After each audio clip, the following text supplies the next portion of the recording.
It's extracting season, which means that we're getting really close to the time of year that we're gonna have to start feeding our hives so that we can put on weight for winter. I know it sounds so terrible to talk about winter in August, but here we are. So I'm gonna talk about my favorite ways to feed and what I've found to work the best. Come on.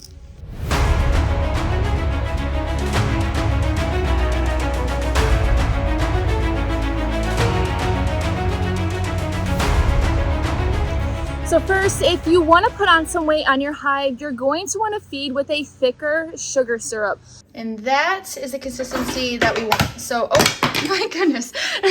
So I ended up pouring the rest of that bag in there. So see how it looks fairly thick and it's darker in color? This is the consistency that I am looking for, of more of a thicker syrup, but at the same time, it's not too thick. And all the sugar is dissolved. It looks nice and smooth. So now let's do the fun part and take them out to the bees. So generally 2-to-1 is most people's go-to to help put on weight. And the reason for this is because it's thicker and it has a higher sugar concentration.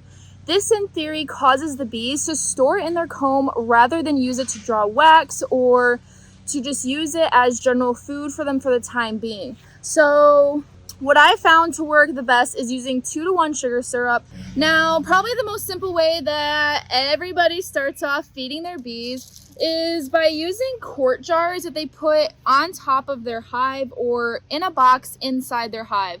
And I'm not really a fan of this, and the reason for that is over the years I've learned if you want the bees to store it in the comb, then you have to feed them at a very high velocity. And the reason I say a very high velocity is because if you were to only put a quart jar on there every couple days, that's not enough coming in that they're then forced to store it. Instead, they'll just consume it as food instead of putting it in the comb. Whereas when you put 1 gallon to 2 gallons on a hive over the course of a couple days, like 5 days, that is a lot of sugar syrup, and they anticipate that as being a honey spill. So they will then start sucking it up and storing it in the comb because there's so much of it and they don't know what to do with it because it's too much for them to just consume and use as energy. I did a lot of feeding last year, and that was one of the main things that I learned is I used those quart jars and they never really put on the weight that I was hoping for, and it didn't really turn out great. So the first thing that you can use is to use like a 1 gallon frame feeder.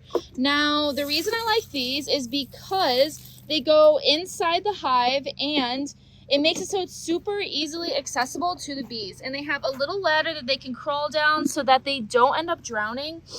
And it takes up an extra frame space. So if you have a weaker hive, it really helps to kind of help condense the hive down a little bit more by putting that in there. Now, the 1 gallon frame feeders are great, but these 2 gallon ones are my absolute favorite. And the reason for that is because obviously it stores more sugar syrup that it'll make them, because it's at such a high velocity, they'll take it down really fast and they'll end up having to store it in the comb. But also, the cool thing about these is you can turn an 8 or a 10 frame hive into an 8 frame because this takes up the space of 2 frames. So with the whole like debate between whether an 8 frame or a 10 frame is better, this is a way that you can just get a 10 frame, and if you say that it's too big and they need to be condensed down, you could throw that in there. And also on top of that, so you put this in there in the winter time. You put this in here for feeding and then you leave it in there for the winter time. Then comes springtime, you can use it to help feed your bees, to stimulate them right away. And then as soon as they're ready, you can pull this out and add in 2 empty frames for them to start drawing out. That way you're not stressing them out too much and you get them to start drawing out that wax. So it's really a win in all situations in my eyes. I really like using those frame feeders. I actually have it in a couple of these, and I will be rotating them in here very soon to all of my 10 frames for the winter time. And the other reason for this is because I also like that they don't have to go over as much, because it's harder for bees to move over on frames in the winter time than it is for them to go up. So that's just some more food for thought. Now, apart from that, the other good thing about those frame feeders is you're only feeding the bees in your hive. Whereas whenever you like use an open feeder, it can attract local bees. So you're not just feeding your bees, you're feeding all the bees in the area. And that leads me to open feeding. Now, I did this last year. You guys saw videos of it with all the buckets that I had. And they worked okay, but I didn't really see them using it to help make stores. They were more so using it just to like feed themselves. And yes, there was a lot of bees on them, but I never really saw it in the hives. So in all honesty, I kind of feel like it was a little bit of a waste. And on top of that, when you do open feed like that, you run the risk of spreading diseases, because if one hive has some sort of virus or disease and they go to that feeder, it's pretty much a breeding ground, because it's like a dinner plate. Everybody's going up there with their mouth and spreading germs, spreading viruses. So it ends up going through your whole entire yard, and you really want to avoid that. Now, another thing with open feeding is it can also induce robbing if you have it too close, because it'll draw other bees to the area. Usually people say you need to have it at least 100 yards away, but if your yard is smaller, that might be more difficult for you to do. This is also something that can happen when you're doing in-hive feeding too. There's a lot of beekeepers that like to use apple cider vinegar to help lower the pH in their sugar water and also help keep it from fermenting and molding as quickly. Now this is great and all, but I've always kind of noticed that it seems to attract more bees and more pests to those hives because it has a very strong smell. So it makes it so those hives are a lot more visible. Now, if you have a strong hive, it's not going to be that big of a deal, but if it's a weaker hive, it could really be really bad for that hive. Now, I guess one of the perks about open feeding though is it makes it so you don't have to like dig into your hive, so you can just run out there, replace the bucket really fast. And I'll put up a video for the open feeding bucket that I was using last year. There's a video, I will also link that in the description, that I followed. It was not my idea. I believe it was from Barnyard Bees. It was his design on the bucket, and it works really, really good. I like it a lot. But yeah, so if you decide to go that route, check out the video. Now, so like I said, the perk of it is being able to just throw on some sugar without having to open up the hive and throw your suit on and whatnot.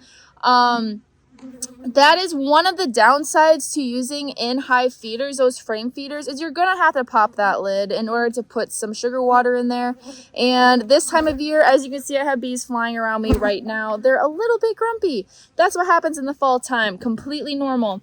But if you want to be able to still feed in hive and not have to open up the hive, another way you can feed is using buckets. Now, Caleb and Ron use this method, and a lot of other pollination beekeepers use this method. And all it is like a gallon to like a gallon and a half bucket that you put on top of a hive, and you poke a couple holes in it. I'll hurry up and go to the video that Caleb and Ron was explaining. So, if people are wondering, I borrowed some buckets from Ron here, and Borrowed.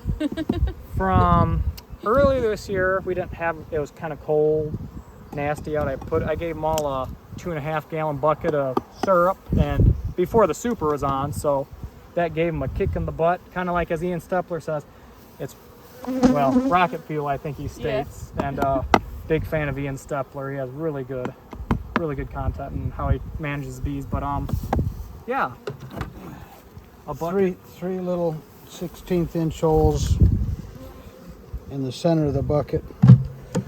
Fill the bucket up, put it over the hole. It'll draw a vacuum. I mean a vacuum, yeah. Yeah. So it'll go down.